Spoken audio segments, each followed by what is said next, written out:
Hello and welcome to Wrestle Opinionated. This is our podcast all about the great and awesome shows of AEW. We are your hosts. I am Morg, and this is... Former Lord of LARP, Matthew Strange. It's true. So, how have you been this week? What have you been up to? Anything exciting? Have you recovered from WrestleMania? I've watched so much wrestling. Yeah, otherwise good. Stayed up a bit too late last night playing weird indie Steam games, but and then got accosted by the powerful one this morning. But yeah, a little bit tired. I was a bit grumpy before I got to you, and we've obviously had our tech issues today. But yeah, good. How have you been, man? I've been quite good. Recovered from WrestleMania. Actually, some time off work this weekend, which has meant playing lots of Final Fantasy Remake. Weebing me on that one. I've never quite made it to the Final Fantasy circle. Oh, well, at some point. Anyway, we have a review tier system, which is how we give our reviews of the shows. And because this might be your first episode, we are going to recap the tier system. For those of you who've already listened before, bear with us, though obviously, as always, this will be a different take on the tier system. Over to you, Mr. Strange, to explain it. Okay, so obviously the tier system comes from a Japanese school system, then became popularized in over here through games like Resident Evil, Ninja Scroll, Japanese games that would rank you based on ability, going from D, bad, up to A, good, and S for your superb level, your top tier. Whereas I did Kurt Russell for WrestleMania, today I'll be giving you the tier list in the form of original members of D-Generation X, male members, because there's only 5 ranks. In D, we've obviously got Road Dogg. His thing is he spells his name. I can't really tell you much else about him. Going up to C, we've got Billy Gunn. He is an ass man. He may not have been the most mind-blowing of the members, but you had solid matches. He was a good guy, and he's got a lot of charisma. Not going anywhere particularly amazing. B, we've got X-Pac. Now, I know X-Pac does have the term X-Pac heat, but if you look at his matches from the 1-2-3 Kid straight through to later stuff, he's solid. It was once said that if you can't have a good match with X-Pac, you just can't have a good match. I think I fucked that one up a bit. Don't worry. Moving on. A, Triple H.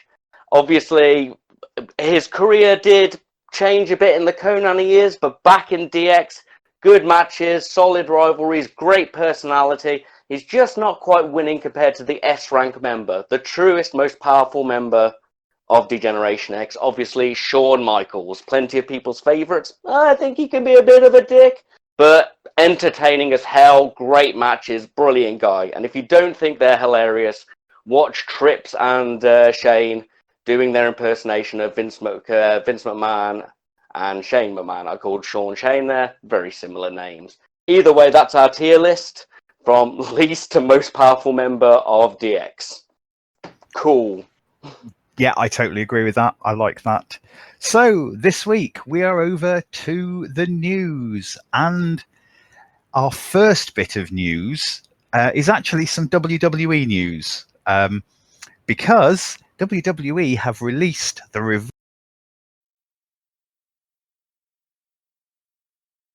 Revival. Here you say. Well, the Revival have been trying to get their release for a while, and they've been Twitter feuding with a certain couple of young gentlemen that we like to refer to as the Young Bucks. So also, the Revival have been wearing FTR on their shorts, on their trunks for a while, and this stands for Fuck the Revival, which I believe was the hashtag the Young Bucks used in their Twitter feud. So I'm pretty sure that the Revival being released is actually the Revival are going to be coming to AEW. We know they want to go there. They want to face the Young Bucks. The Young Bucks want to face them. It's been talked about for ages in loads of different circles. So I think that as opposed to most of like the suspicious news we had, like Randall Keith when he was flirting with Tony Khan and people online, this one seems a lot more like realistic and actually going to happen. They have to say, what is it, like 90 days or something? Yeah, there'll be probably the standard 90 days no compete, but in the current climate, that's 3 months. That's not necessarily a bad thing if we think that in 3 months' time we might get audiences again. Do we know where they live? Like, do they live near the Bucks, like state-wise? I know America's a pretty big place. Yeah, I don't actually know. My automatic assumption is everybody who's in WWE lives near Stamford, Connecticut, but they don't. Because they might not be able to perform for money or on a show, but we have had wrestling on being the Elite recently. I'm just saying. Yeah, and Matt Hardy did go on to being the Elite before he was officially released, I think. Or the Young Bucks appeared on his show. Infinite possibility here. Yeah. This is going to be the Rockers versus the Brainbusters for our generation. Or for the next generation, to be fair. You've old man me there, Morg. Well, I have no idea what you're talking about. The Rockers is Shawn Michaels and Marty Jannetty. Yeah, I know the Rockers. And the Brainbusters is Tully and Arn. Oh, okay, cool. So that's your area of expertise. Yeah. Hardy Boys. I can't think of a team that were ridiculous. Dudleys were more hardcore. I can't think of one that had that old school technical edge. For the middle era, it was Attitude Era wrestling was all ludicrous ladders, chairs, not so classic. The golden age. Yes, and I believe you have some news for us as well. Anna Jay, the evil magician, who I was very excited about last week, has been signed. She's in, which is great because everybody QT trains is amazing. Also, Sammy is going to take down Pineapple Pete for Jericho. Pineapple Pete, of course, being I don't know if it's Suge D, or Suge D. I'm sorry, I haven't listened that well to the commentators, but that I believe is a British wrestler who interfered in the match, which we're going to review in a bit, actually. Oops. Who was dubbed Pineapple Pete by Jericho, is going to be taken down by Sammy. So I'm quite excited for that. I'm enjoying the love for wrestlers not many people know. You know, the traditional jobbers is they're getting some love, and that pleases me greatly in my indie soul. I'm hoping that actually leads to Suge. I think it was Suge getting hired by AEW. Well, I think it's quite likely because they're talking about a secondary show, aren't they? Which should, I'm going to guess, be this year or early next year. So getting a lot more talent in, and I'm enjoying the love for, like the British over there. We've actually got a good show of British wrestlers. That's quite nice. It's a bit more multicultural than all of your English and British wrestlers literally wearing their flag. Yes. You're from England. You must love being English. That's all right. I believe that's all the news we've managed to find for AEW. I mean, currently things are obviously quiet. Yeah, life is slow. It's kind of cut down on pretty much everything. People have gone through the hype days of getting excited and doing dumb shit to excite people, and now people are just getting bored, I think.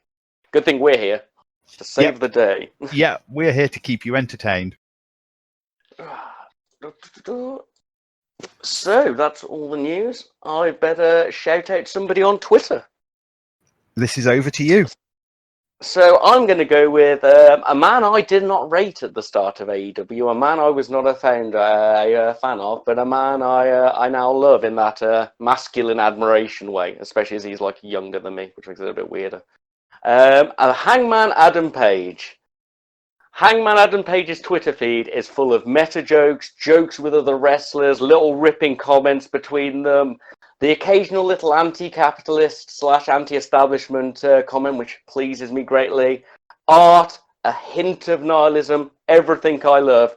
But if you only go for one reason, if you don't want to look up the horse dick conversations or his little banter with the best friends, go and watch the video he put up for Stay the Fuck at Home the other day, which is essentially him doing ordinary things in his house whilst the special effects and explosions and dynamite music plays.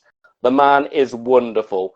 I think previously he was just like, I'm a big Texan wrestler man. Now with these jokes, just go and look at it. Get a hint of his personality. The man is genuinely funny and seems like a cool, caring guy, which is of course an important thing in wrestlers. Don't be a Brog Stro, man. He hates the poor. Yes. Hangman's great. Go and have a look at him. Once again, it's a bit of... other than going, this man is hilarious and funny, just read through his interactions. Once again, Twitter's quite quiet because everybody is in lockdown and there's not a lot to get angry over. I'm going to have to start moving into indie wrestler of the week. Well, it is who you should follow. So I think it's probably time then for us to move on to our review of the week. And this week is an interesting one.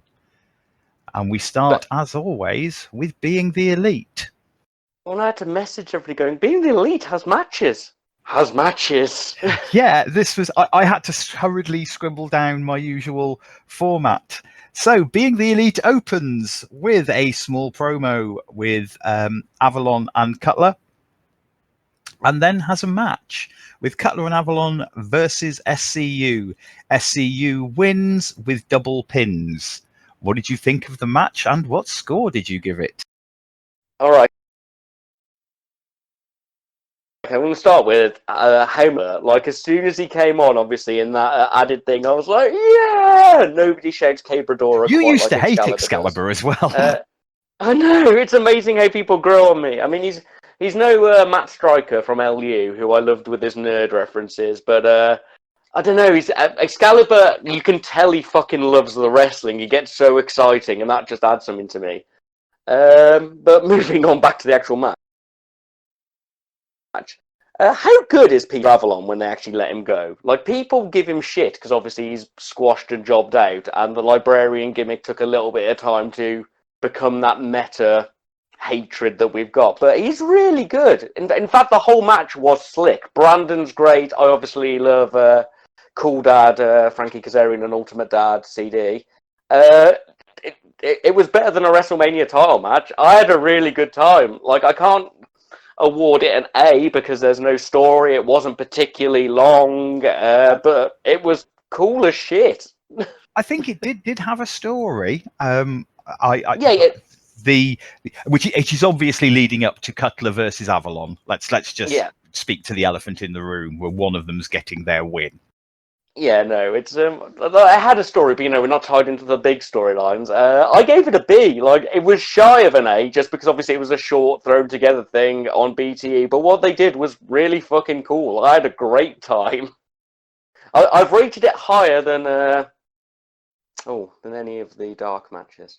Well, coming back to that later, it was really good. And then we had varying little bits and pieces. Then the Young Bucks versus, I've got them down as local jobbers, and then I managed to catch them name, and it was Team High Risk. They were really good as well. Sorry. The Young Bucks, the Young Bucks win. What did you think of the match, and what rating did you give it? Well, at first, once again, it tied into a little bit of a story, a little bit of, come on, Nick, fight these jobbers. I always love meta humor, so anything like that wins me over. Like with them clicking and adding the music in post and stuff. I'm really looking forward to doing them again. The taller one of them did like some drop kick backflip thing at one point, and I was like, fucking hell. It was wicked. A B again, like, people out of nowhere getting that grade of match, that grade of story, and those guys were really good. And if we combined the end of that story arc into what happened next, I would make it an S rank, because I properly pissed my pants laughing with the Kaz challenge in the gym. Yes, that was awesome.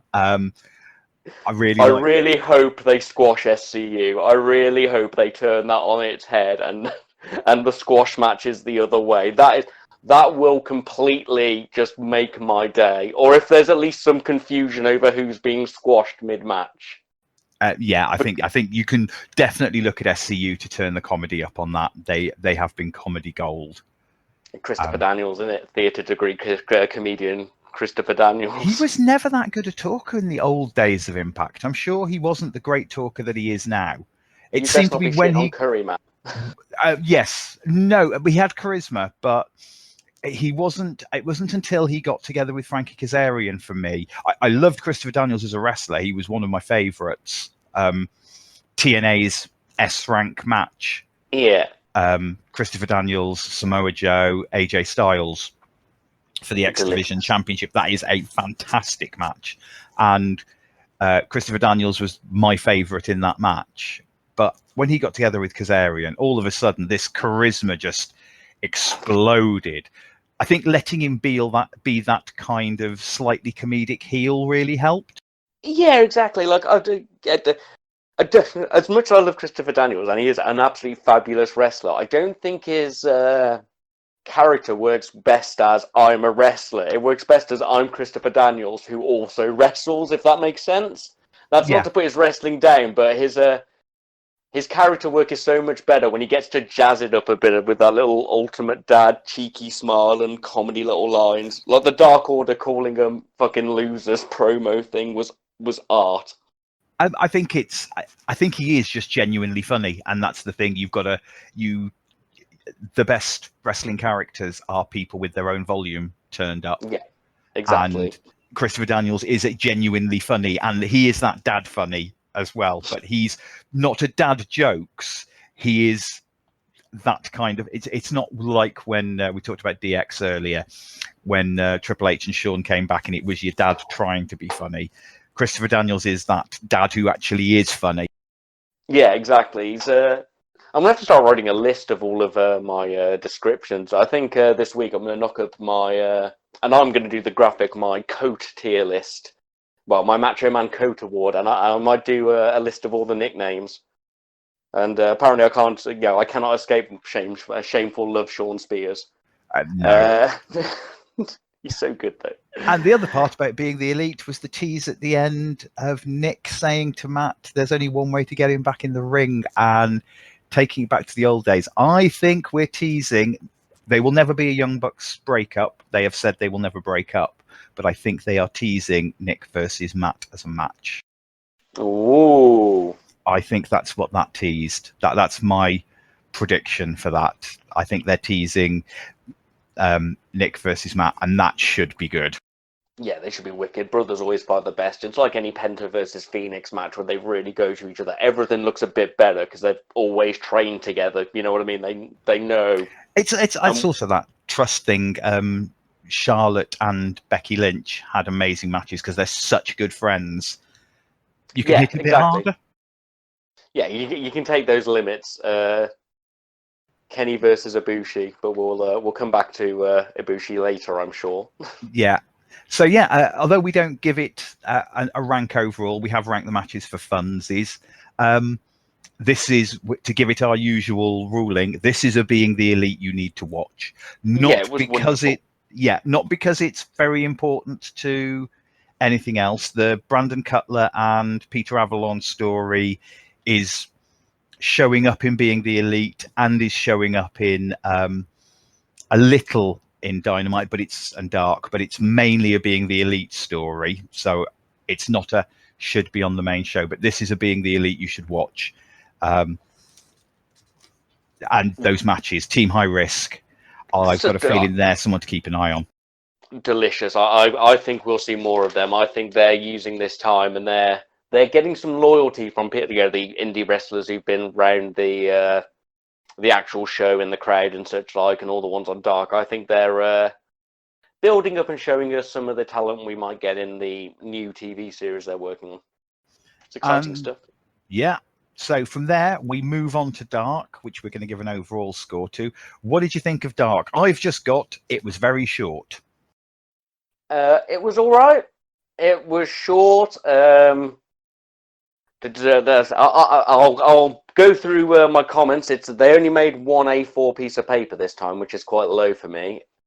I enjoy Cody on the mic, and he works well with Tony. Him dunking on QT's hair was a bit brutal.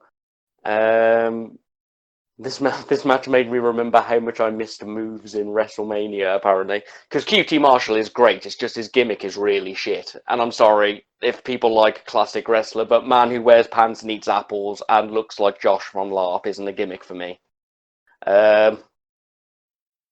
It was a good, normal. They were good together. The match was nice. Fine. C. Piles, which made me laugh. And Wardlow, the only thing I said as I started was I'll accept this as a squash as long as I see a spinning F10. I did see a spinning F10. Would have been nice to see some more things than a spinning F10. D. Tony, I've written Tony Average Lapa Donati as the guy who fought Kip because he was balding with long hair and was very hairy. That's not fair of me, is it?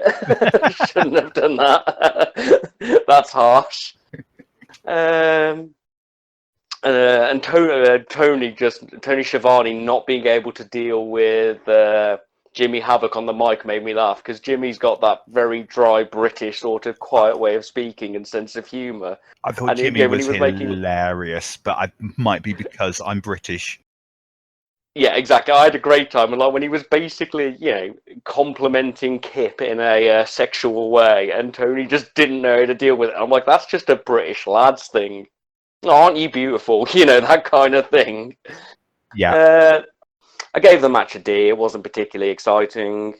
I gave it a C. Yeah. I was looking at the previous match. It was all good and solid. The man who looked like Lapa, budget, Hitman Hart. He did botch a couple of bits.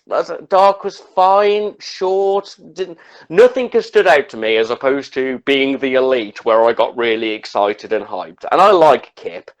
I really like Wardlow, and he did go for that Naito slow undress to annoy them. But in honesty, when your half hour of Dark gets blown away by like 15 minutes of matches in being the Elite, maybe we need to address something a bit there. Obviously, they're struggling with talent and stuff, so you can't be too harsh. What was your overall score for Dark? C. It filled half hour. Yeah, that's fair. I think Jimmy Havoc was a highlight. So yeah, I love him. Moving on from Dark, we moved on to Dynamite, which opened with a Jake Roberts promo. Was it worth a rank? Yes, I gave it an A. That was I've criticised some of the previous ones because I enjoy Jake's is verbosity a word? Verboseness? I like how he speaks. Here I come with my English GCSE. C. Yeah, no, I love Jake, and it's actually relevant now. Like I criticised the one a couple of weeks back that he kind of didn't have a point. But he sort of brought it back in, and he's doing Jake things. Yeah, great. I love him. More Jake. More of that. Especially as it looks like he's struggling with isolation online. So giving him a bit of time and a bit of love. Yeah, wicked. More Jake. Then we had favorite. Tony Schiavone or Schiavone and Jericho on commentary, which was having Jericho on commentary was a bit of a dream. Yeah, I've not even expanded. I've just written Jericho Gold because at least once per podcast we gush about how amazing Jericho is. Like he puts over everyone, even people he hates. He'll be like, "Oh, I hate him and I beat him, but he's really good at this or that." Just the man is great, hilarious. Pineapple Pete's Schiavone, just a brilliant choice, fabulous. So then we had Lance Archer versus Alan Engels, and Lance Archer wins with the blackout. What did you think of the match, and what score did you give it? So last week when we had Marco, I commented quite excitedly about how far Archer threw Marco. Did you see how far he threw that Angle dude with like his choke slam back throw thing? Oh, yes. I was like, fuck. My only real comment is he threw him so far. Like, to D because it was a squash, but it was a high tier squash. Like, C for a squash, D because it's a squash, if that makes sense. It didn't feel like it cost Archer, like it added to him a bit, and every time Archer does something in the ring, I'm like, fuck. Just because he throws people. He's coming across as the Monster Murder Hawk, which he should be.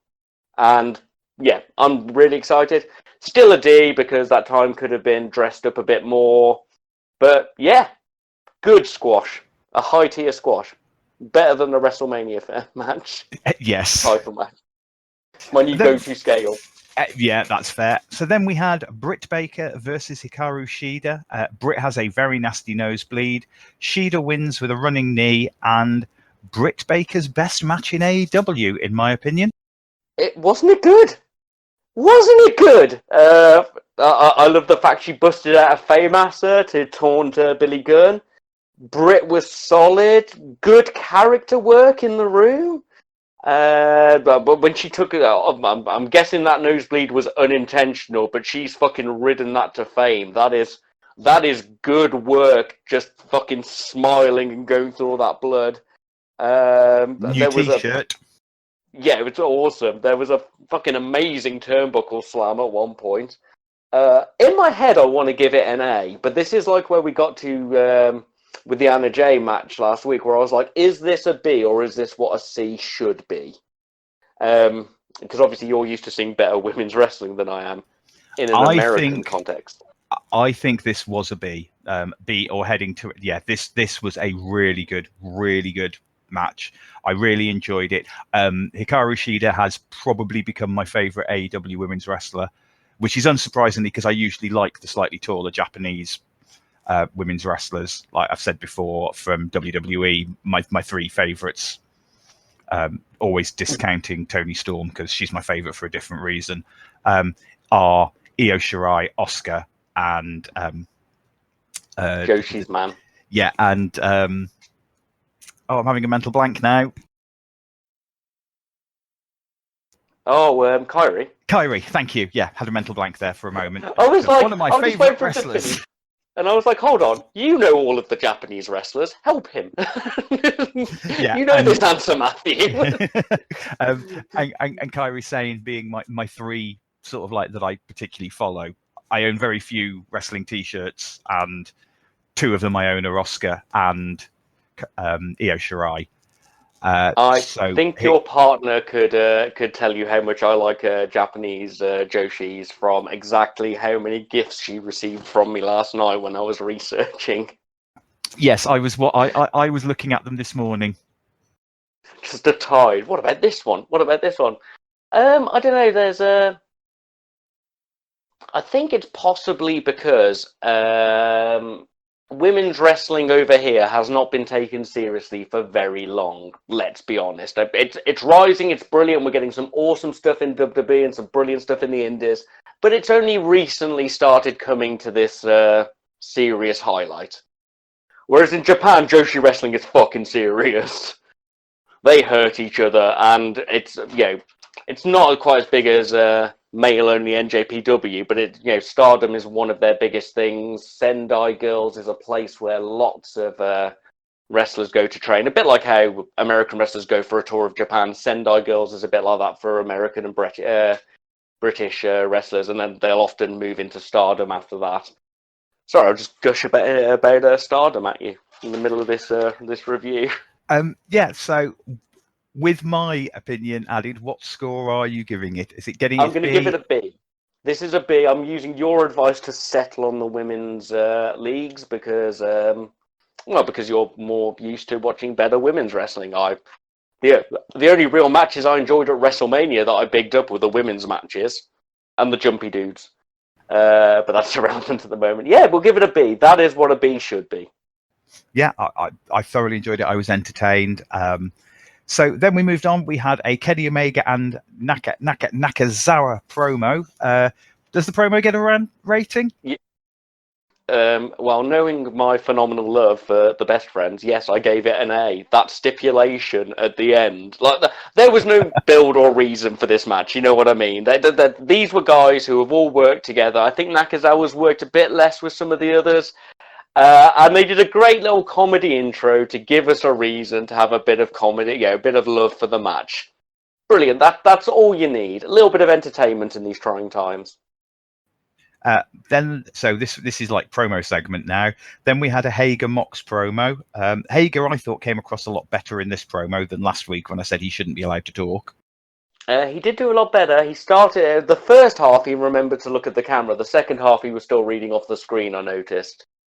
One of the comments I've written as in a sarcastic thing is it the people's belt, Mox? Make sure you say that. Pretty long. I think it could have been cut down a bit. Yeah. Maybe?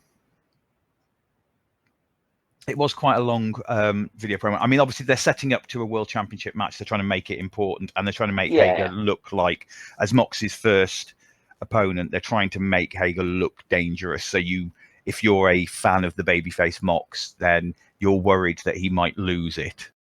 Yeah, but realistically, no one is worried about him losing. I'm not worried about him losing it, but that's from a story perspective. I understand why your babyface defeats the first monster heel who comes across him. It's the same reason your monster heel gets the belt first and is beaten by a babyface. I gave it a C. It was all right. Like, I think having other people talk about Hager in a menacing way and having him speak less would lend to him. But then again, I also think if his finisher wasn't called the arm triangle, he'd be a bit more menacing. So here we are. Yes, and after that we had a Cody and Spears promo for the quarterfinal match later. I thought this was quite a good promo. What did you think? Yeah, it was a strong set. Good. My shameful love of Sean Spears coming in, but it recapped things. Like, obviously their feud sort of ended with one match, but they've brought it back. They've given us a bit of character. Yeah, it was good. If I had to rank it, I'd give it a B. It was just a nice little thing, giving us a bit of heart for the match, which is arguably what the Best Friends promo was. You know, that's all you need. Just a little bit every now and then, just to go, oh, remember these two, they hate each other, until they come back together when Tully and Arn get them together. Yeah. Just say it. So then we had the Best Friends with Orange Cassidy versus Kenny and Nakazawa. With the Best Friends name on the line, the Best Friends win. I don't know the name of their finisher. I couldn't remember it. Strong Zero. Strong Zero. The second I said I couldn't remember it, I just remembered it. The most powerful of the every tag team has a pile driver, bum stomp finisher. Check out an earlier episode where I bitch about that problem. So, yeah, what did you think of the match, and what score did you give it? All right, this was basically a DDT match. Don't know if you know about DDT. DDT is the Japanese comedy wrestling, which gets incredibly Japanese. I've seen people defending themselves with umbrellas whilst other wrestlers fired fireworks at them from their hands. Japan. And I've seen a man do a hurricanrana from jumping from a swing onto a man. Yeah, it was good but chaotic. The problem is, as a man who is shall we say, a scholar of weird Japanese wrestling and indie stuff, some of the comedy was good, some of it didn't quite hit. I enjoyed the not best friends drop to a dick tag team move. It was good, a lot of good moments. It just wasn't a really good comedy match or a really good wrestling match. It was entertaining for what it was. I had a good time. It's just I've seen better comedy and better wrestling. So I gave it a C. It was good. It was entertaining. It filled the slot. Chucky forgot to distract Aubrey when OC blatantly attacked Nakazawa. But Chuck dealt with that in the normal way by on Twitter just saying he forgot, lol. Lad. So yeah, it was a good all-round nice mix of matches. The dick slide thing with the oil is a move I have never seen, and that was wonderful. See, good, entertaining, but not the best comedy match and not the best wrestling match. So it sits in the mid-ground for me. So then we had a Brody Lee promo with more Vince pops, or what I'm assuming are Vince pops. I'm going to take your word for it, because I think he's just being like evil businessman man now. I was digging it. I enjoyed this man has worn a suit. You guys look like shit. And then he offered the guy an opportunity, and I'm like, oh, Dario Cueto. Which I still dream of arriving. Yeah, good. I'm maybe because I'm I don't see the Vince things. I'm enjoying it more now it's sort of settled down. The first steak one kind of cost me, but now he feels like an evil businessman cultist. It's good. So after that, we had a very short Britt Baker promo, mainly showing off the blood on her nose. I'm guessing that was a thrown together promo. Wasn't huge. I don't think it's going to score unless you want to score it, but it was kind of cool to see somebody who is very pretty and has that character, showing off the fact that she'd just been in a hell of a match. Yeah, just looking fucking smashed. She's reveled in that, and it's made her look badass. More Hager Mox promo. I think we've already covered that. This was very much more of the same. My other comment there is arm triangle is shit, and I like death triangle. And after that, we had a Matt Hardy promo from the Hardy compound where he challenges Jericho to Elite Deletion. What did you think of the promo, and did it get a rank? Oh, I obviously gave this an S rank.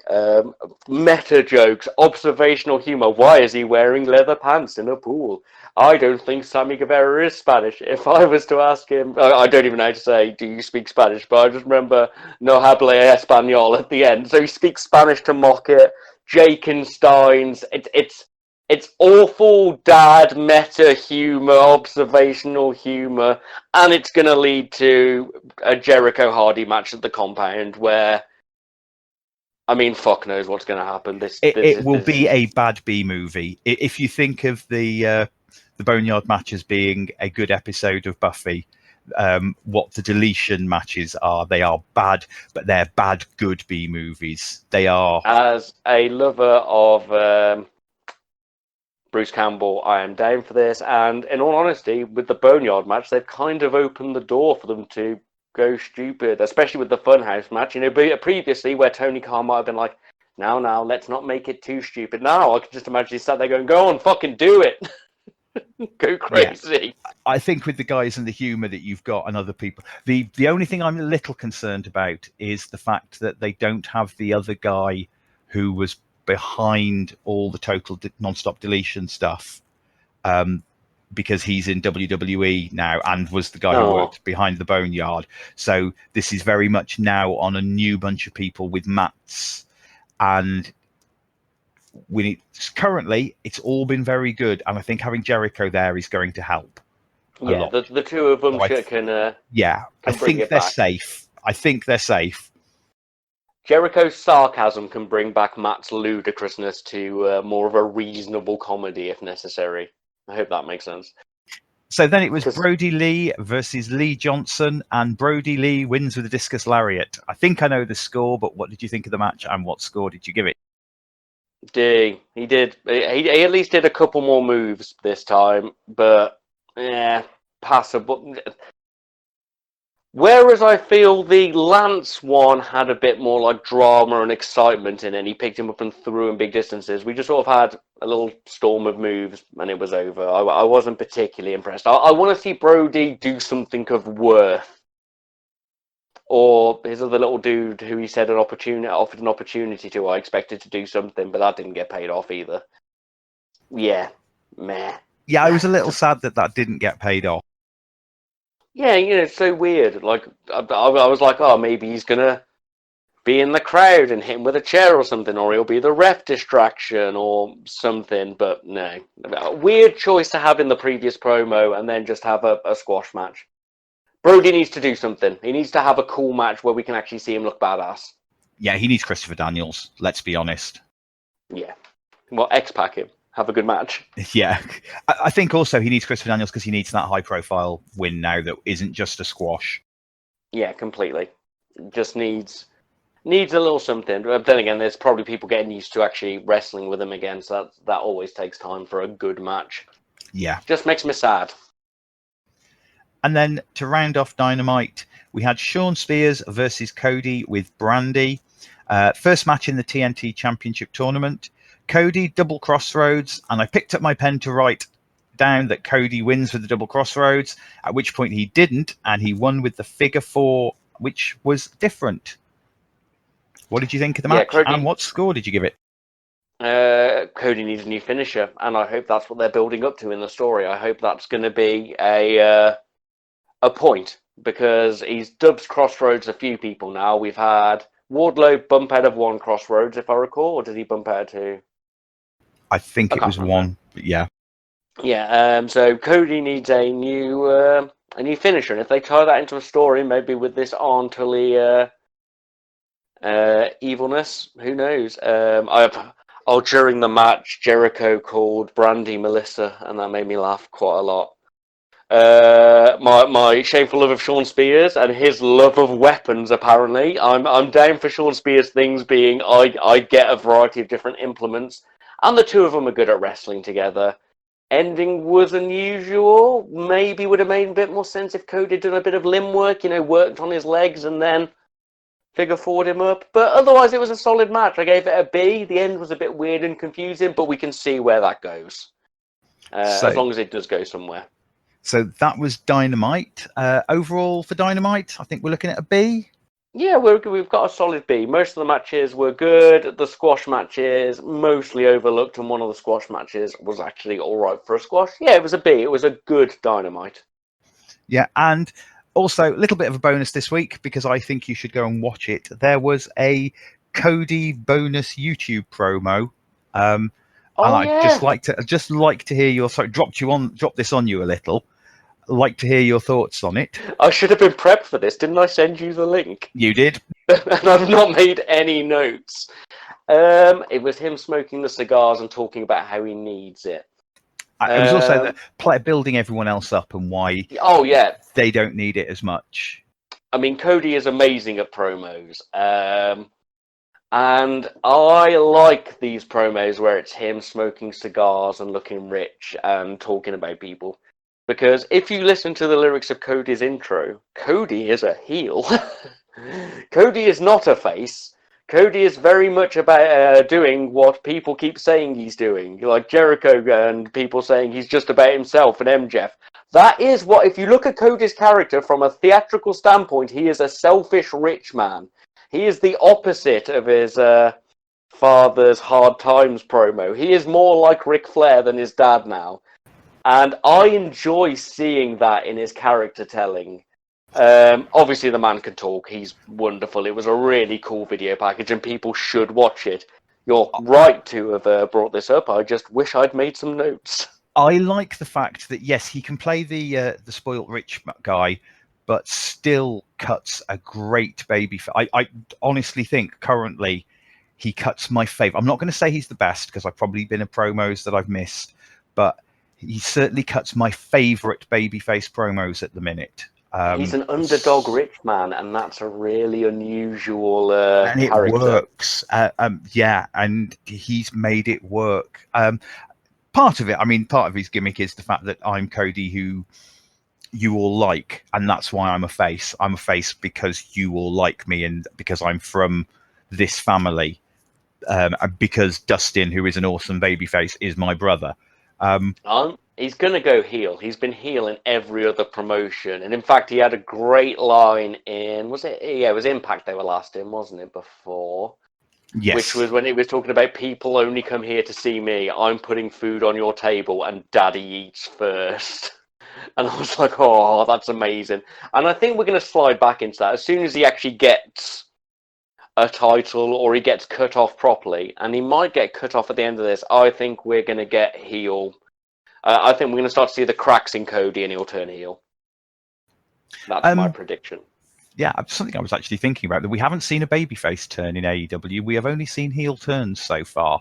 But I don't think they've been going long enough for people to get behind a particular heel for them to need to turn face yet.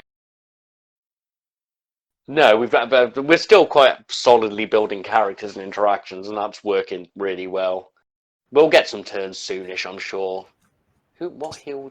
That sounds like a discussion for the future. Yeah. That one does actually. I can note that one down. Who would you turn? Yeah, who would you turn the other way? So that is the end of our reviews. All in all, I think it was quite a solid week. Dark was a bit of a dip, but we had some other really good stuff. So, are you psyched up and ready, Mr. Strange? Because last week we were positive. Yeah, I'm ready. I've done my reading. I am armed for why it should have been a fucking trios belt and not a mid card. So I think that's giving it away, and it is over to Mr. Strange for the rant of the week. Alright, okay, so wrestling fans fucking love mid-card belts. Oh, throw in a mid-card belt so people can fight over not quite a good step. There's only been one good mid-card belt, and that was the Gift of the Gods belt for Lucha Underground, because you had to beat other people to fill that belt up to get the title. It wasn't a stepping stone, it was an escalator. And now we're getting a second show. Did we really need to introduce a mid-card belt? Surely we could have just held out for there then and just got a new belt for that show. But no, instead we've got a television championship, which is a shit name for a belt. It's not even a made-up like the Intercontinental or the American belt. It's a television belt. Most people don't watch television anymore. We're streaming. It's not TV. What we should have had is trios. And I'm not talking about basic trios. I'm not talking about how you just see 3 men in a ring. I'm talking full-on fucking lucha trios. We know that the refs in AEW's are weaker anyway, and we know the Lucha Brothers just fucking ignore the rules anyway, so fuck it. Go full lucha trios. No tags. If one active wrestler leaves the ring, next one is legal. Boom. You go for the coolest way of doing it. Either you win by pinning the captain of the team or both other members. That gives you a nice little way of having some pacing, bit of storytelling, makes it tactical. We can go someone there. Traditional lucha matches in feuds often end with a ladder match. Who doesn't love ladder matches? Sure, they can be a bit of a clusterfuck at times and a bit crazy, but if you've got a bunch of Mexican wrestlers and I suppose other people emulating the style, going crazy, you are going to get that one high spot, beautiful, over-the-top match that we all love. Stop trying to dress it up and going, oh, you know, well, we'll throw some high spots in here, or this match isn't high spotty. Go fucking crazy. Bust out the lucha trios. And I know what you're thinking more, because we discussed this. Not enough teams. I can name 6 without trying. SCU, the Best Friends, the Elite, the Inner Circle, the Nightmare Family, Sonny Kiss is in with them, don't forget, and the Dark Order. And fuck it, you know what? If we mix this up, and I know people are worried about it, but I will defend intergender wrestling until the end of days. Make it intergender. Throw in the Freebird rules. Then we can have Jimmy Havoc, Kip, and Penelope Ford. They all live together. British heel Superbad. Get all the Japanese wrestlers together. In fact, the one's connected to Kenny. Kenny's Japanese, nationally. He is a Japanese citizen. Kenny, Nakazawa, Riho, Shida, boom. Fuck it, team loser. Brandon and Avalon, their feud gets over, one of them wins. If you've got intergender, you can throw in Leva Bates. She's actually good in the ring. People don't like men fighting women, women fighting men, because for some reason they can't differentiate between real and acting. Well, performance combat. You can have if a man is in the ring, the woman has to tab out, jump out. Though I think that is weak. It's lit. It would be so much more entertaining. Like when I watched WrestleMania, the only matches people really got excited about or went on about, other than the cinematic ones, were things like Aleister Black and is it Usos? Bobby Lashley. Bobby Lashley, yeah. And then we had the 3-way where we had John Morrison, Kofi, Uso guy, the Street Profits versus people who actually luchadors. The most excitement I heard in a lot of those 2 nights were these exciting, over-the-top, flippy moves, ladders, exciting, dramatic characters, not just 2 big meaty men slapping meat. And that is what trios gives you. It takes you to a little bit outside, takes you into another culture. If we were going to go to Japan, I could argue about Japanese death matches, but no one really wants to see that casually on TV. The ECW days are gone. But lucha wrestling is as old, if not older, than American traditional wrestling. Luchador wrestling is a street performance art designed for entertainment, to tell the story of heroes versus villains, Rudo versus Technico. Why not? Why do we not just emphasize a new kind of wrestling? Like when I first started watching AEW when it started, and we saw the Japanese Joshis matches, and I got loads of people into looking up Joshis from that. Why not go a bit more Mexican? Why not give us a bit of that street performance, them chaotic madness? Let them improvise, let them go crazy. It would have just been so much better than a belt for probably Cody to lose, or it'll be him versus Lance Archer. It's not telling any new stories. It's not bringing any real conflict. Whereas a trios belt, people would be excited. You're seeing something new. God, I'm ranting about this more than I thought I was going to. I did not realize I was this passionate about Mexican wrestling. Yeah, just it is theatre. They love hardcore matches, TLC matches, mask versus hair.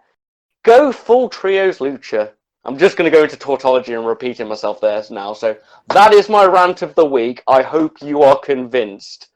And think about how many more teams we could get from all the new indie people they're getting in and stuff.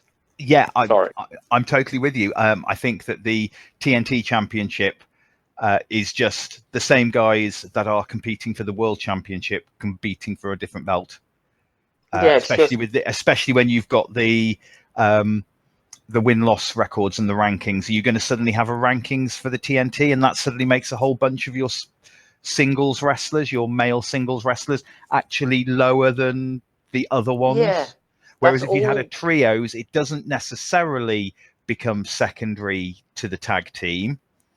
It can be for your tag team mid-card, inverted commas, but it doesn't become that because you have those, because they can compete for the tag team and they can compete for the trio, so you can have so many different stories.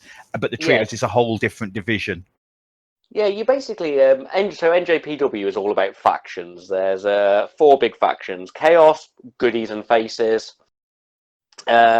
Suzuki Goon, really Japanese heels, Bullet Club, American heels, and Los Ignorables, my personal favorite faction, the tweeny asshole losers, basically. And they enter all manner of tournaments. One guy will go for the big belt, one guy will go for the junior heavyweight belt because it's based on weight category there. Fuck it, that's not a bad idea. They have a 6-man tag belt, and people from different factions go everywhere. And AEW seems to be running into that similar sort of level. They seem to like factions. They seem to be inspired by that. So I just don't see why not. I think it would have been better than a belt that essentially just goes, so these are the guys who are good, but they're not quite as good as the good guys. I don't think they've got the they haven't got the WWE problem of having too many wrestlers. So I don't think you need another singles division. I think a trios division would have added something new. But yes, I think we've ranted enough about that. I did not expect to get as angry about that as I did. So now it's that time. We still haven't had any questions. Send us questions. Send us questions. We are WrestleOP1 on Twitter. We are WrestleOpinionated@gmail.com. And we are WrestleOP on Facebook. Send us questions, stuff for discussions, things you'd like us to rant about. Considering that I gave that to Mr. Strange as a rant yesterday, for him to rant about, you can see how passionate he can get about something when you just give him a theme. I really like obscure, specific wrestling. That's my job. So now we're going to move on to our discussion of the week. And I'm going to let you lead off with this, Mr. Strange, and explain what we are going to do. And you can have your first 2 picks, one of each. Oh, one of each. Okay, so we decided we would discuss who would you draft from other promotions, other areas into AEW, which originally I thought was just going to be a simple one, and we'd just be like, oh, this guy, this guy, this guy. So it's 2 men, 2 women. I personally set myself the rule of making sure that no one from the same category was from the same promotion, but that's just because I wanted to make sure I got some love out to those obscure guys. He says with his 2 main men's choices, I had a lot of an easier time picking men than I did women. And that's not because, there wasn't enough women or such, just because there was such an ocean of really talented female wrestlers who are not in mainstream known Western promotion, shall we say. So I'll begin with the most obvious male choice for me, Kota Ibushi. And because my second choice may require more explanation, I'll go for my first WWE entry, Asuka. Those are the 2 people I'd draft. Do you want me to explain why now, or do you want to get yours out first and we'll do comparisons? I think you explain why you've picked those 2, and then I'll do my first 2 and explain, and then we'll decide on who gets drafted from each of us. All right, wicked. Okay, so Asuka obviously is just fabulous. She is a classically changed Joshi. She's actually been in matches with most of the people I wanted, most of the other Japanese wrestlers I wanted to pick. She's wonderful. Nobody who knows who Asuka is needs me to explain why I'd draft Asuka. She is a fucking infinite well of charisma. She's great in the ring. She's entertaining. But also, if you take her to AEW, she knows how to fight a lot more of the Joshis and people like Kenny. She's got history with them. She can bring that more medium-sized Japanese woman to the AEW ring. She can bring that flair, brings a bit of fame. People know her. I don't need to espouse her skills. She's wicked, and she'll be fighting people like Shida, Yuka, Riho, people she has fought in Stardom, people she knows. On a similar way that I wouldn't need to explain if you knew who Kota Ibushi was, I will explain because I'm aware that not everybody knows who Kota Ibushi is. One, you should look up Kota Ibushi. Kota Ibushi is one of the world's strangest men. He's in his mid-30s. He is described as, in my need to give every wrestler an additional nickname, he is the perfect man, Kota Ibushi. He may very well be the best wrestler active at the moment in actual skill. High flying, power moves, technical moves, really realistic strikes. He's got a weird charisma to him. I'm trying to explain his character and him, and I'm not sure they're different things. This man lives wrestling. Nobody knows how rich he is. It's suspected he's paid for by his life is paid for by his dad, who is a extremely successful doctor or such like. But it's well known that he's a millionaire, and he's always wearing some combination of 12 quid jeans with a 15 grand jacket. He's got such weird things he said in his promos, like, I don't like lettuce, it pisses me off. I don't read comics, it makes me hear voices in my head, and that pisses me off. You can't trust books. But that's not why we're getting him. We're getting him because, of course, the Golden Lovers storyline. Not only is this man a fabulous wrestler who Kenny Omega basically tried to emulate and become like, he has a genuine love story that lasted 4 or 5 years with Kenny Omega. They lived together. Kenny was his young lion, his living student. They were best friends and possibly more. I can't actually comment on either of their sexualities or relationships, but there was definitely they were called the Golden Lovers. And there was definitely a closeness there that is not what you'd expect in a regular male friendship, shall we say. And Kenny's even hinted at him in the story. He was mentioned about being left behind in his one Titantron screen. He kicked out of the Bucks, hitting him with the Golden Lover's knee finisher in that one match. The story is laid. It is ready. And Kota Ibushi is just fabulous. He is wonderful.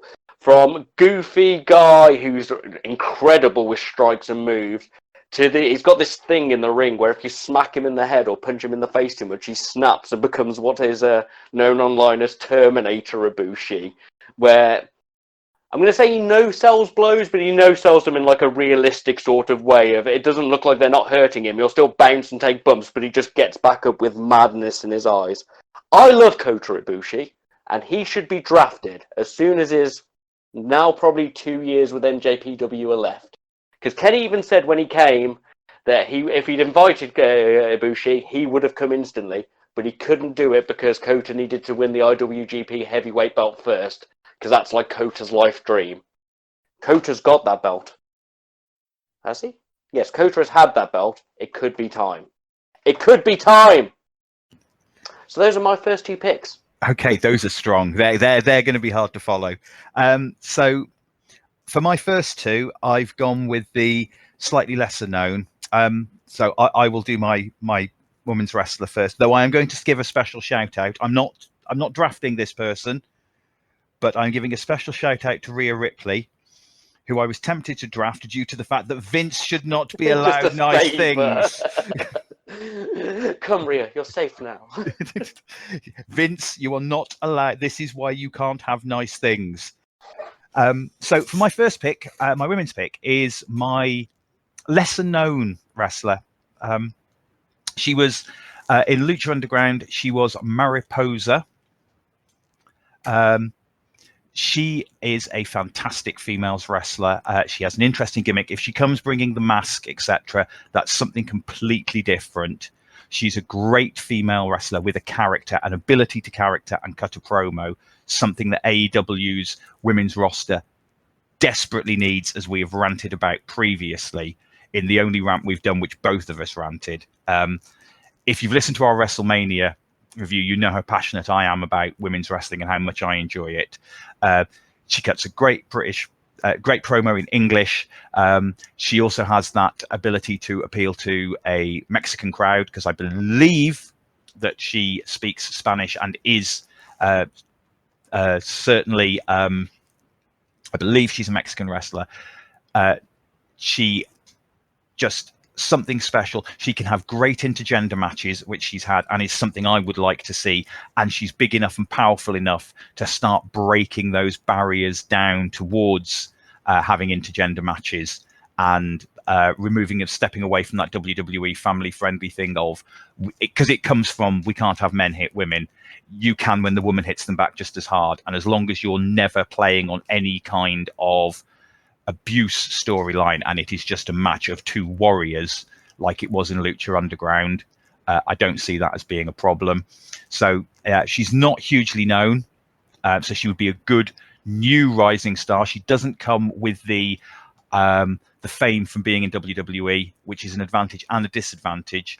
She'd be a great choice to suddenly come out of nowhere to be a heel to unseat a babyface champion.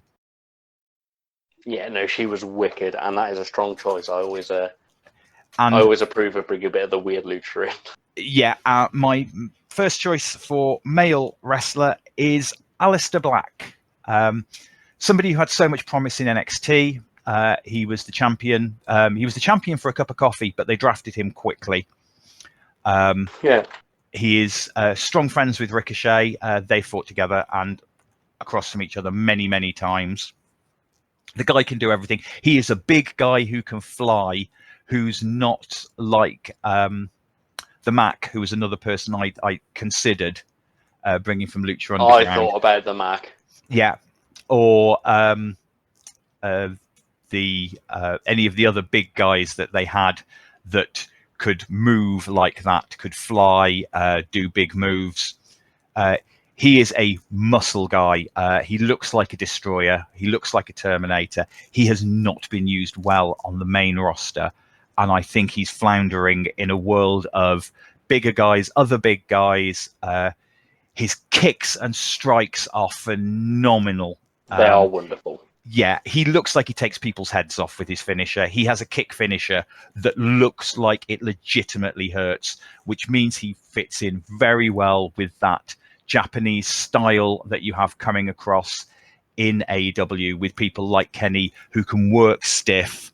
I am hoping that they have Aleister Black versus Samoa Joe at some point in WWE. Ooh. But more importantly, I'm hoping that Aleister Black moves over and he brings a supernatural character, or can be a supernatural character, that very dark goth character. Weirdly, he could probably work really well with Jimmy Havoc.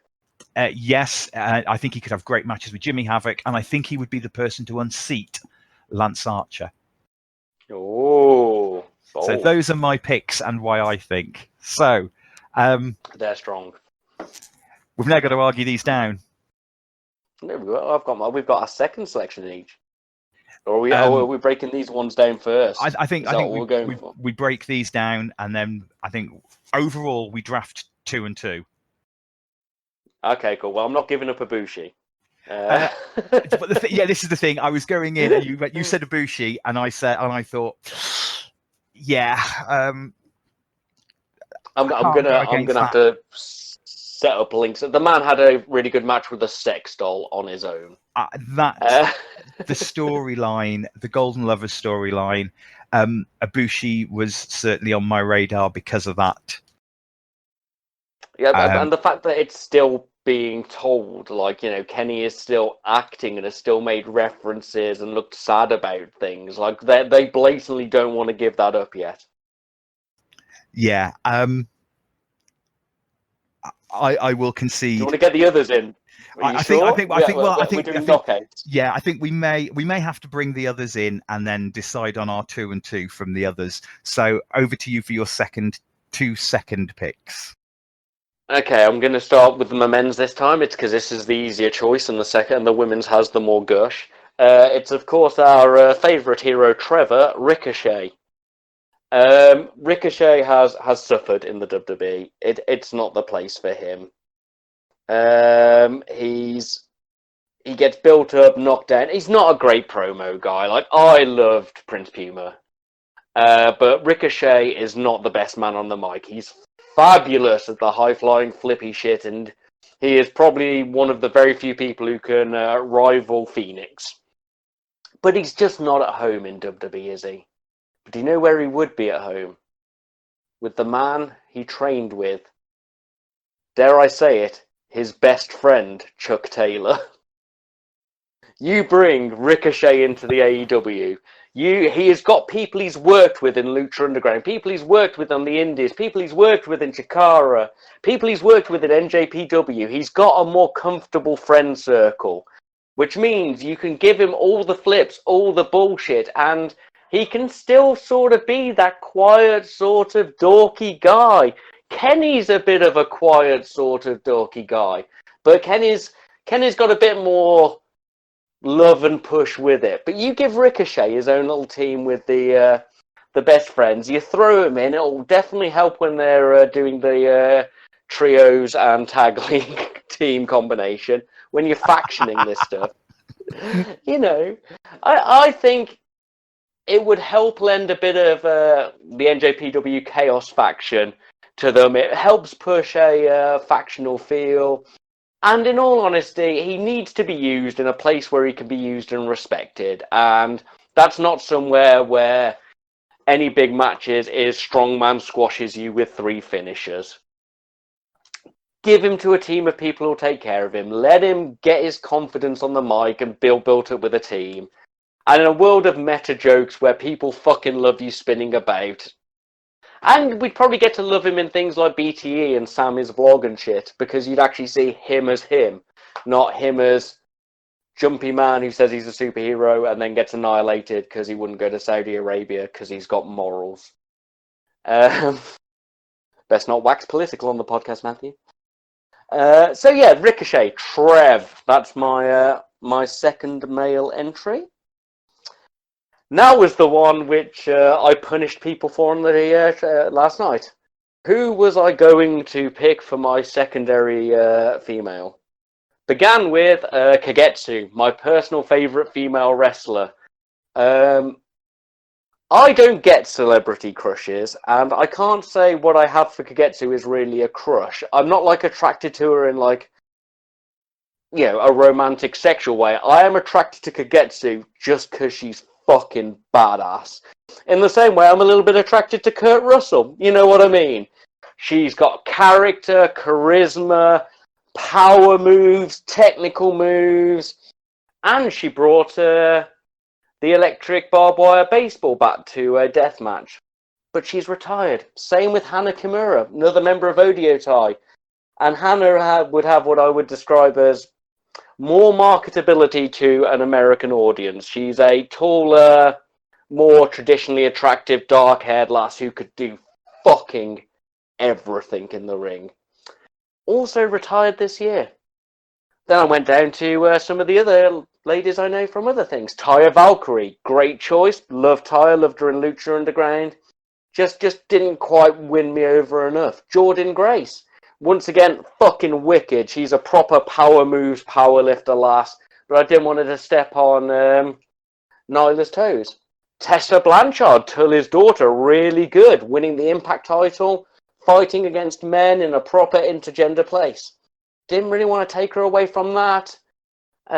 Didn't know if she rivaled some of the others. Also, she might be a racist. Not too sure on that one, but there's been a bunch of controversy over it. So Tessa was out. So obviously I started poaching through Japanese wrestlers because that's my that's my forte. I always pick Jamie Hayter, but I don't know if she's actually signed or not, or just has some on-off contract, because I fucking loved Jamie Hayter when she was in there. And so eventually I busted it down to 3 Japanese female wrestlers. One was Maki Ito, who is the indestructible forehead, headbutt, comedy, princess, cutest heel who just says swear words in English and is in a tag team with another man who I would have put forward, Chris Brooks. But she's not quite actually that good in the ring. She's all character work, and we've got Yuka as a comedy Joshi. Then there was Tam Namako, who is fabulous, only been wrestling a few years, but she came from a martial arts and sports background. She's also 31, which is quite old for a Joshi, because most Joshis tend to retire in their late 20s because Japanese society says that you get married and settle down. And she's fabulous. She does a lot of awesome things. But my final entry is the Sky Blue Technician, the icon of stardom, Mayu Iwatani, who is no one out there, if you don't watch Japanese wrestling, will know. She was Yurei in the Black Lotus Triad in Lucha Underground. That was the second one that Pentagon fought, and she can do everything. Power moves, really brutal looking strikes, poison ranas. I've seen so many Northern Light suplexes looking through Japanese women's wrestling, so many. Not Mayu. She does a dragon suplex where she probably holds them up and just fucking backslams them. She is awesome. I just buried you in gifs of her last night, if I recall. This is true. I was like, look at this woman, she can do this. Look at this woman, she can do this. I will find some good matches to link when we actually get this up. Because words can't do justice for this lady. She can do everything, and she's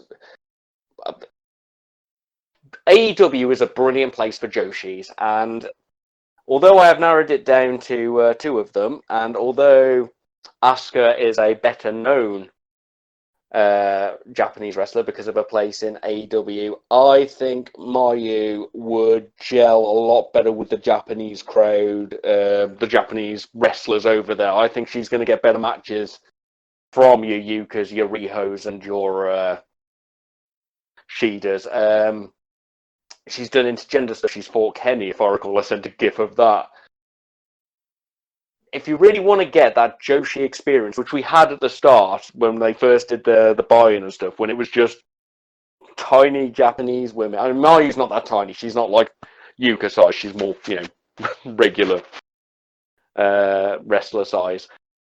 You only really seem to get that Joshi brutality where they really go for each other with other Joshis, with other people who've trained in Stardom, and Mayu is just that down to a T. That's what she is.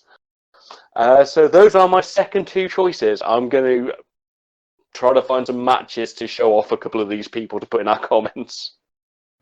Okay, so those are, again, strong choices. Yep. So I went back and forth a lot on who my other male wrestler would be. I considered Marty the Moth because him and Mariposa were a great package back in Lucha Underground. I considered the Mac, again, from Lucha Underground. There were a couple of Japanese guys I considered, but I went eventually with a guy who has been everywhere.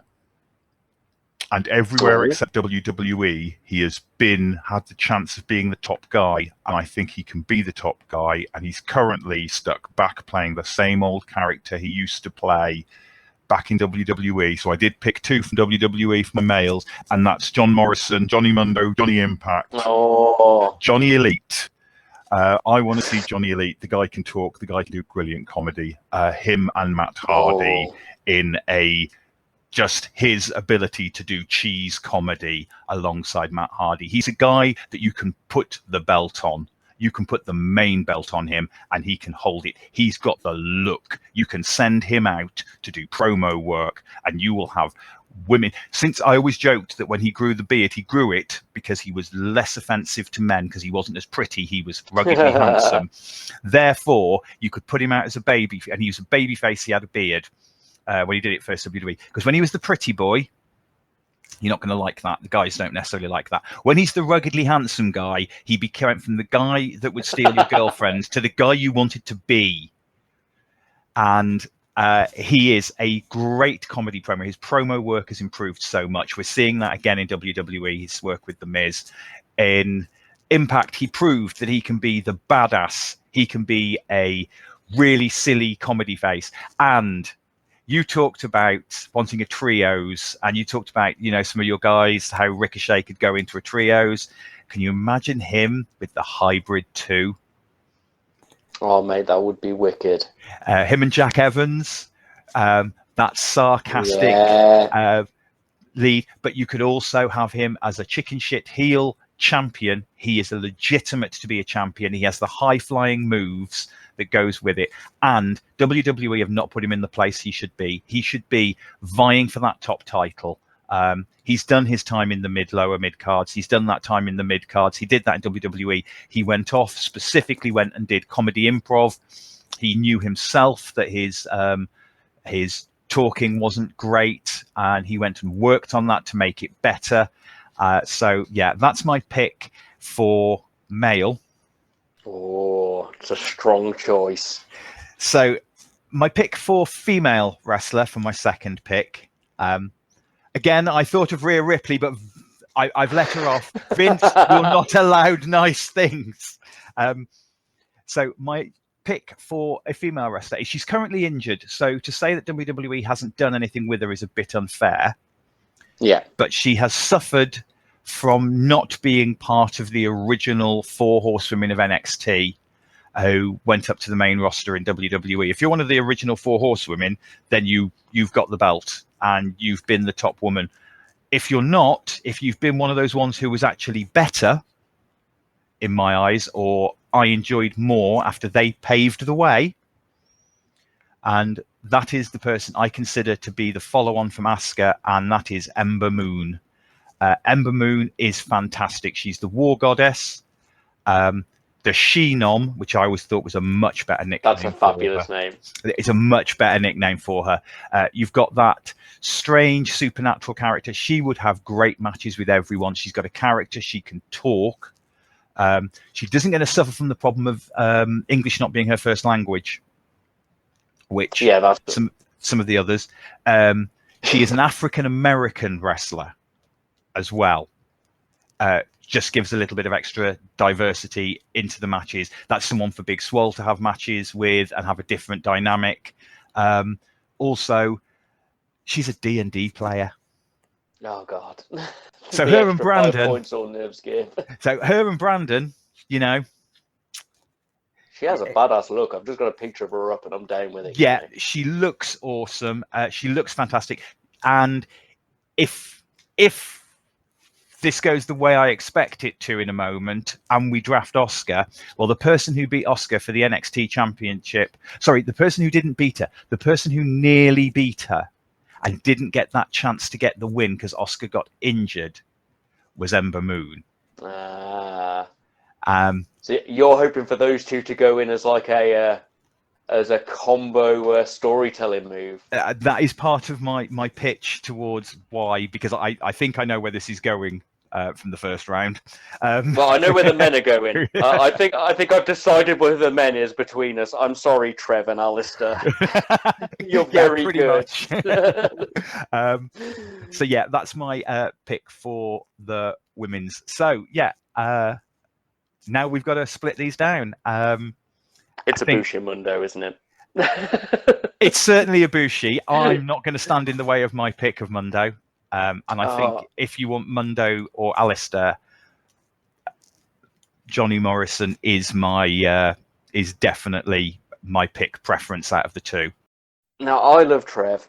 And I think Aleister Black's really good, but I think Aleister Black is doing all right in WWE, and he's not necessarily adding anything fantastically new. The same with Trev. Like, I love Trev, and I would love to see Trev with his mates, being best friendly and actually enjoying himself and being taken for, being respected. It's not seen as a step down anymore. There would be nothing wrong with Trev taking a sidestep back to NXT. That'd be And perfect for him. getting the chance at the NXT Championship that he didn't get a chance to because he got drafted so quick. But this isn't about them. I can't pick these things based on them. We're picking this for our draft. We're a company. Yes, but as I'm saying is that that there is a safe space for our Trev that we like. Well, Vince has taken over NXT. You never know; it could get fucked instantly.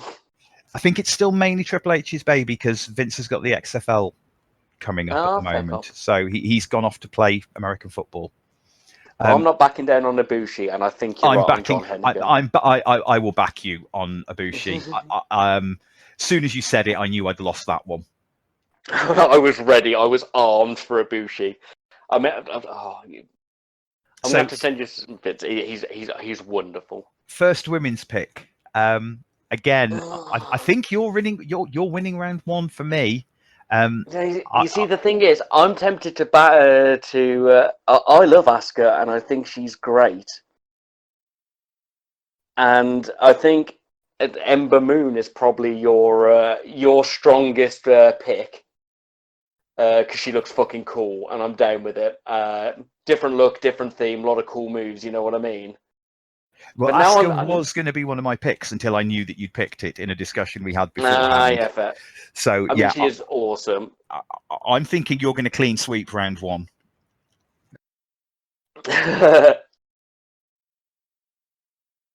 Oh no, you're gonna beat my favourite choice, but your choice makes more sense than mine.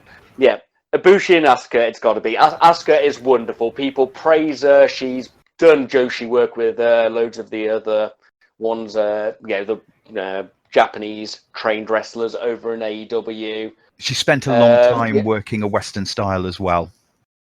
Yeah, exactly. So she's got a wonderful mix. I've not seen anyone ever shit talk her. Like, I've heard maybe she's a bit stiff in the ring sometimes. That could have been something I heard, but from what I understand, she is beloved by all. If Big E celebrates you in his house daily, she's won. She's wonderful. Yeah, and yeah, as much as I love Mariposa and I put forward my arguments, the second you said Asuka, I was like, yeah, she was going to be my pick. Yeah. Asuka is amazing. She is she's in my top two favorite wrestlers, irrelevant of gender. And as I say, the only reason she's not my top female wrestler is because Toni Storm is a Motley Crue fan. And that is the only reason. No other reason whatsoever. Asuka is probably my favorite wrestler, if I'm being honest. The only reason she doesn't top Toni Storm is because Toni Storm is a Motley Crue fan, and that is part of her gimmick. Yeah, it's very you. Then again, I was instantly won over by Rhea on the weekend when she came out dressed as Vegeta as a punk. I was like, yeah. Oh. Hooray! And so then it comes down to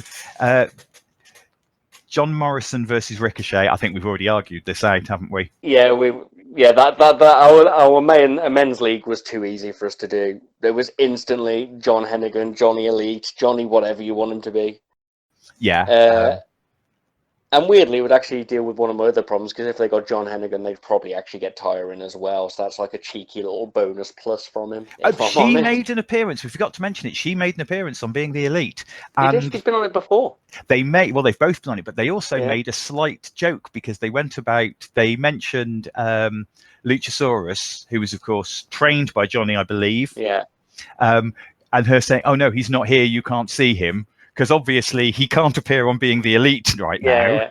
Apparently she was, if you watch it through, she was listening to him and the Miz's entrance music when Luchasaurus arrives. I have been waiting for when they've been doing Renee Young at home. I really want Mox to walk past her in the background on WWE. Yeah. But we're diverging. Yeah. Out of the meta jokes.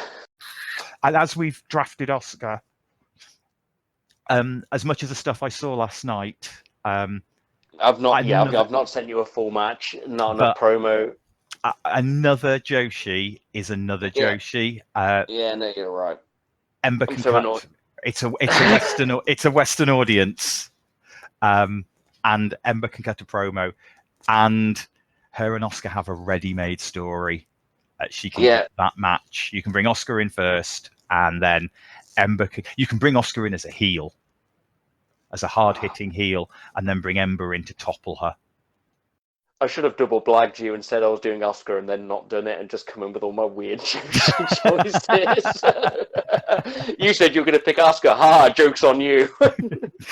Pick one of these women you've never heard of. Well, I knew I was gonna blindside you with Johnny Mundo because I sort of changed that pick about 3 times because Ricochet was on my list as well.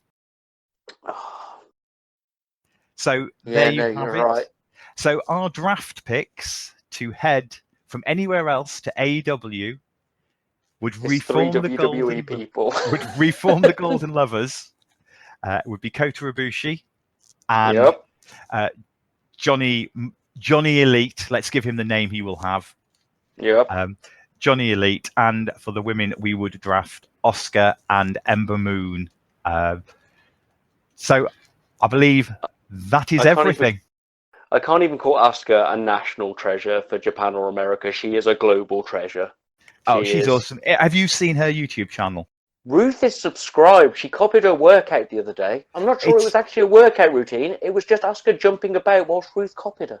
Asuka, from what I can tell, I've started watching it. It's Asuka does everyday things. And it's just It's brilliant. so Japanese. I will admit to having a little bit of a crush on Asuka anyway. Yeah, that's fair. I mean in that kind of way, not just because she's a hard hitter. I've got a bit of a crush on Asuka. Yeah.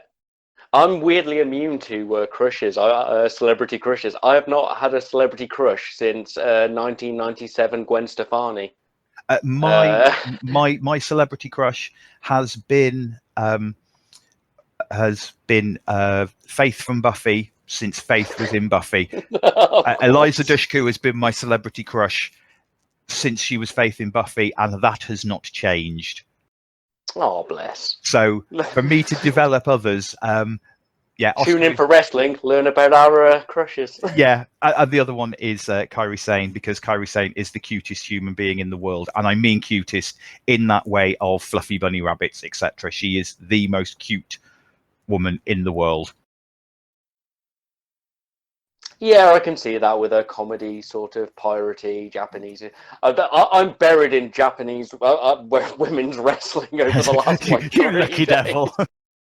I've seen so many. When I was like, I like Kagetsu. Kagetsu is fucking badass. And it was like, she's retired. I was like, who else is in Odio Tai? Oh, the other popular one was Hana Kimura. And Hana Kimura is like a dark-haired, tall Japanese woman with black lipstick and stuff. And I was like, this one is much more marketable. I haven't developed a crush, but I can see why Hana would sell more than Kagetsu. She is also retired. Never mind. Down the list we go. I'd just like to point out as well, having what we've been saying about Hikaru Shida recently, Hikaru Shida versus Asuka. Yeah, that could be really fucking badass.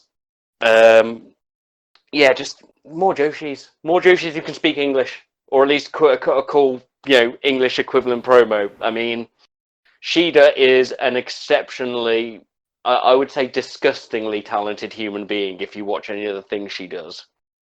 Like sing, play piano, speak English, make her own costumes, do wrestling, do choreographed dancing. Shida is one. Those people who you want to hate because they're so good at everything. That's Shida. But you can't. But she's lovely. You can't because they're lovely. Yes. Yeah. No, she is exceptionally wonderful.